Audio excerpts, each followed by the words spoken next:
আসসালামু আলাইকুম। ইলাস্ট্রেটরের আরেকটা টিউটোরিয়ালে আপনাদের সবাইকে স্বাগতম।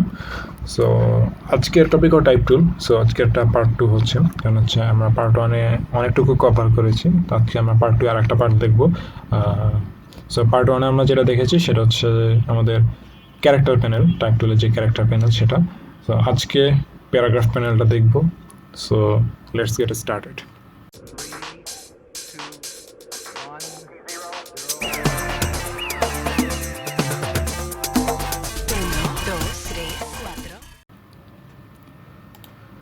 সো আমরা ইলাস্ট্রেটর পার্টে চলে আসছি, আমাদের ইলাস্ট্রেটর ওপেন হয়ে গিয়েছে।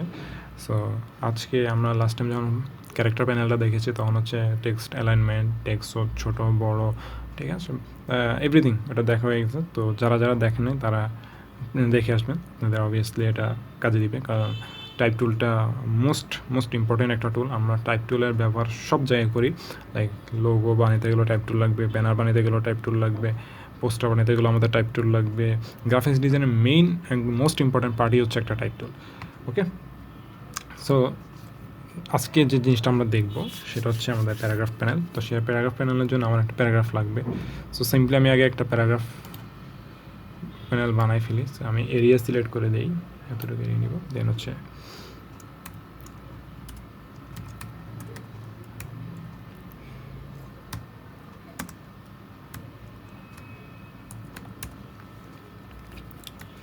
জাস্ট সিম্পলি লিখে দিচ্ছি।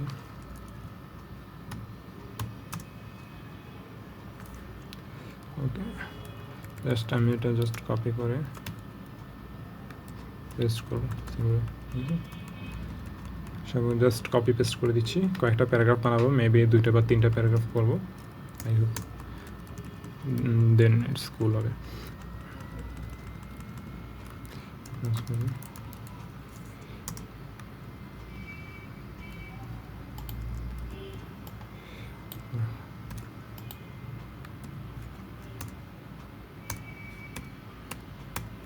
Okay fine. সো আমরা আগে ক্যারেক্টার প্যানেলটা ওপেন করি। সো শর্টকাট কী হচ্ছে Ctrl+T।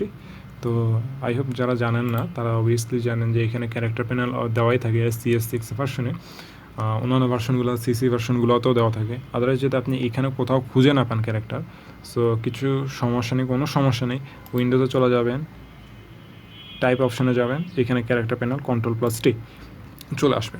অনেক সময় দেখা যাচ্ছে এই প্যানেলটা আসার পরে এখানে এক্সট্রা যে অপশনগুলো সেগুলো দেখা যায় না, লাইক এখানে ক্যারেক্টারে যেমন এক্সট্রা অনেকগুলো অপশন এখানে দেখা যায় না। কী হয়, তখন জাস্ট এখান থেকে শো অপশন করে দিলে সবগুলো অপশন চলে আসবে। ওকে, সো আমরা এই ক্যারেক্টার প্যানেলে এই পার্টটুকু আমরা অলরেডি ফার্স্ট পার্টে কমপ্লিট করে ফেলছি, কভার দিয়ে ফেলছি। কীভাবে টেক্সট ছোটো বড়ো, আমি একটু টেক্সটগুলো একটু বড়ো করি, 16 17 18 করে দিচ্ছি, ঠিক আছে। টেক্সটটা একটু বড়ো করে দিলাম যাতে আপনার দেখতে সুবিধা হয়।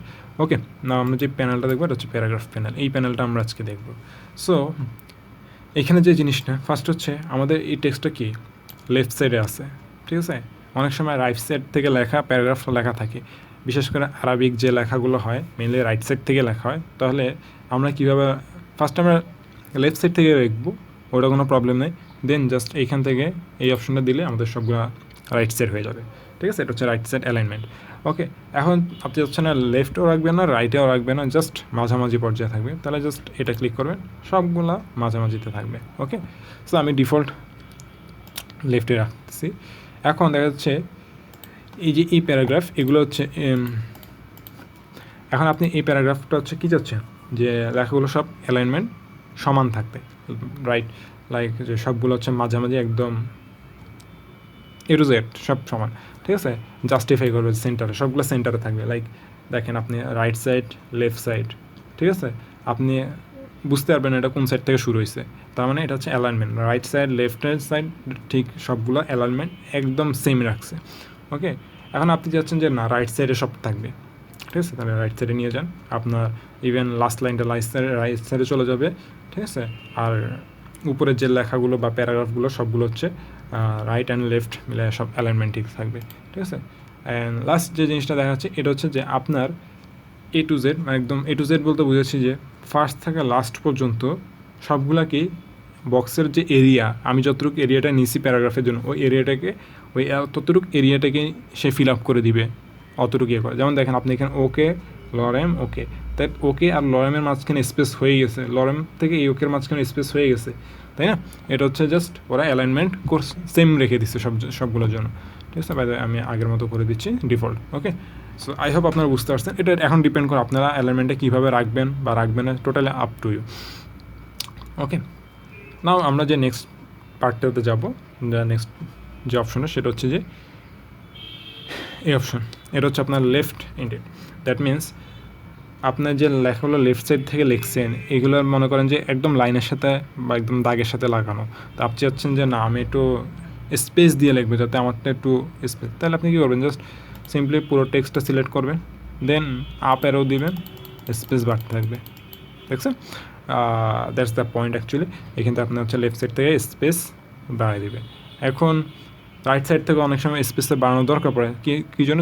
যেসব প্যারাগ্রাফগুলো আমরা রাইট সাইড থেকে লিখি, আমি একটু আগে বলছি আরবিক যে লেখাগুলো এগুলো আমরা রাইট সাইড থেকে লিখি, তো তখন কী করতে আমাদের এগুলো রাইট সাইড থেকে স্পেস মাঝে মধ্যে দরকার হয়। তো আমি চাইছি রাইট সাইড থেকে আমি লেখাগুলো লিখলাম, তখন আপনি জাস্ট সিম্পলি এখান থেকে স্পেস আবার বাড়াই দিবেন, তাহলে অটোমেটিকলি, সরি স্যার এটা লেফট সাইডের জন্য, রাইট সাইডের জন্য সেটা হবে up arrow, simply right side থেকে স্পেস বেড়ে যাবে। ওকে, এই যে আমাদের রাইট সাইড থেকে স্পেস হয়ে গেছে। আমি ডিফল্ট করে দিচ্ছি 0 default and left side. Next যে অপশনটা সেটা হচ্ছে আমাদের ফার্স্ট লাইনটাকে স্পেস বাড়াইয়া বাকি সবগুলো সেম রাখবে। লাইক অনেক সময় দেখা যাচ্ছে আমাদের প্যারাগ্রাফের ফার্স্ট লাইনটা আমরা কিছুটা স্পেস মেনটেন করে দেন লিখি, লাইক সব আপনি যদি চান যে আমার সবগুলো প্যারাগ্রাফের ফার্স্ট লাইনটা স্পেস মেনটেন করবে, তাহলে জাস্ট এইখান থেকে এই অপশনটা থেকে আপ করে দিবেন, আপ অ্যারো দিলে হচ্ছে স্পেস মেনটেন, ডাউন অ্যারো দিলে হচ্ছে পিছনে চলে যাবে, লাইক এরকম পিছনে চলে যাবে। ওকে, আর আপ অ্যারো দিলে টোটালি হচ্ছে ফার্স্ট লাইনটা স্পেস মেনটেন করবে, ঠিক আছে? আমি এটা 0 করে দিচ্ছি। অ্যান্ড আপনি আরেকটা জিনিসটা হয়তো আমি একসাথে করতেছি, পুরোটা টেক্সট টেলার করা দেখে আমার হচ্ছে সবগুলো টেক্সট হচ্ছে, অনেক সময় দেখা যাচ্ছে যে না আমি শুধু ফার্স্ট প্যারাটার স্পেস করবো, ফার্স্ট লাইনের এটা করবো, ওটাও সম্ভব, পসিবল। জাস্ট আমরা টাইপ টুলটা সিলেক্ট করে আমার যে ফার্স্ট প্যারাটা ওটার মধ্যে একটা ক্লিক করতে হবে, ক্লিক করে দেন আপনি জাস্ট অপারেটর দিবেন, সিম্পলি আপনার এটা স্পেস ক্রিয়েট করে নেবে। এখন আপনি যাচ্ছেন যে না শুধু ফার্স্ট প্যারাগ্রাফটার হচ্ছে একটা স্পেস বাড়বে, লাইক ঠিক আছে, তাহলে আপনি জাস্ট আপেরও দিবেন, শুধু ফার্স্ট প্যারাটার স্পেস বাড়বে। দেন আপনি থার্ড প্যারাটা সেমভাবে আপনি চাইলে থার্ড প্যারাটা করতে পারবেন। ইটস টোটাল আপনি কীভাবে ডিজাইন করবেন বা কীভাবে রাখবেন, so every way possible. So আমি আবার ডিফল্ট করে দিচ্ছি 0, এটাও ডিফল্ট করে দিচ্ছি। ওকে, অ্যান্ড আপনি লেফট সাইড থেকে সেম প্রসেসে আপনি কাজ করতে পারবেন। ওকে, নাও নেক্সট যে অপশনটা সেটা হচ্ছে যে আপনার দুইটা প্যারাগ্রাফের মাঝখানে যে স্পেস, এই স্পেসটা হচ্ছে বাড়ায়, ঠিক আছে? আমি টেক্সটটা সিলেক্ট করি। ওকে, যেমন আপনি যদি চাচ্ছেন দুইটা প্যারাগ্রাফের মধ্যে স্পেস, তাহলে এটা হচ্ছে দুইটা প্যারাগ্রাফ বলতে বোঝাচ্ছি যে এই দুইটা প্যারাগ্রাফের মাঝখানে যে স্পেস, এই দুইটা প্যারাগ্রাফের মাঝখানে যে স্পেস, এই স্পেসটা বাড়াচ্ছে, এই দেখেন সিম্পলি বাড়াচ্ছে। আবার চাইলে কমাইতে পারবেন, তো 0 নিচে গেলে কমাবেন। ওকে, আমি ডিফল্ট রাখতেছি 0 দিলে আবার ডিফল্ট হয়ে যাবে।